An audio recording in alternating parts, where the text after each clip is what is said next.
Where is that line between what is just normal stress, because yes, everyone has a lot on their plate and everyone deals with stress, and actually experiencing anxiety? Well, for me, it's a continual hamster wheel of thoughts that just never stop. So I have to realize, I had to take a step away when I wrote that blog and realize that it was the real things that were stressing me out. But there's also this fuel behind that I call like my irrational fuel, where my anxiety is kind of it's built on thoughts that really don't have any evidential proof behind it. I mean, I've been worrying since I was in first grade that my parents would lose all their money, we'd be broke and be homeless, and then we'd die.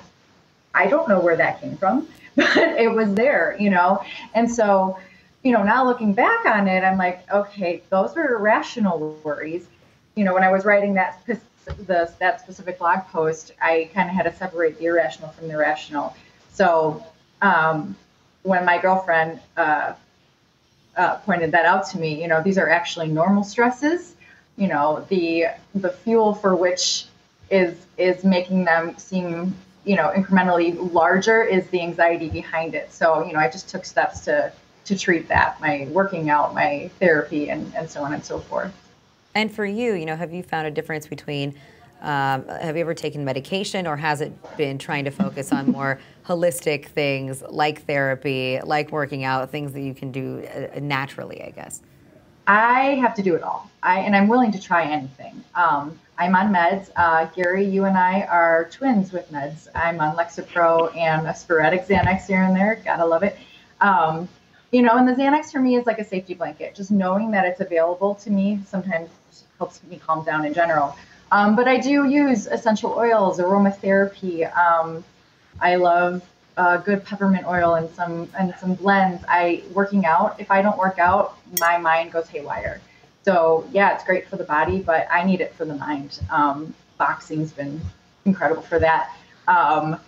I practice meditation and mindfulness. I've tried crystal healings. And that's actually helped. Anything that will help me calm down, I will try. I go to therapy too. I go, to a CBT therapist. But yeah, nothing's off limits for me. I'm willing to do anything, because this has been 32 years in the making of having my neural pathways in my brain carve out this path of going to the worst case scenario possible always. So I have to retrain my brain, and it's hard work. And I'm, like I said, willing to try anything in order to get that accomplished. I want to bring in a comment from Laura Henry, one of our viewers. She says, there were times when I felt like I could not breathe, where I would have conversations with myself to help with anxiety. I was on medication for depression, anxiety, eating disorder. I'm not off all meds, but I no longer have depression or anxiety. Meditation. Dr. Cassiday, I feel like there's certainly, clearly this is something that is treatable, that you can tackle, but are we too quick to offer people medication? And are doctors too quick to push something like that rather than therapy? Or, I use like Dr. Bach's Rescue Remedy, and it's something that I love. Yeah, and I can't live without, but it's totally homeopathic, and they're just herbs, and it makes me feel better knowing that I can use something like that to help counter my anxiety rather than having to depend on a Xanax.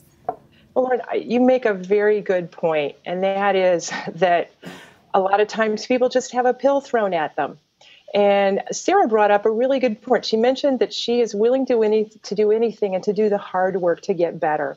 And if we look at what really helps, we see that on their own, if people exercise regularly, have good nutrition, learn to do things like tolerate stress, that can have an effect. However, when you're the kind of person that has an anxiety disorder, one way that you're not like other people is that when you get that anxiety alarm triggered, it probably is a bigger alarm, more out of control, more an all or nothing thing.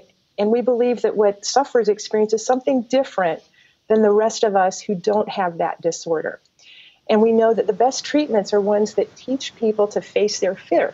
And it's called cognitive behavioral therapies.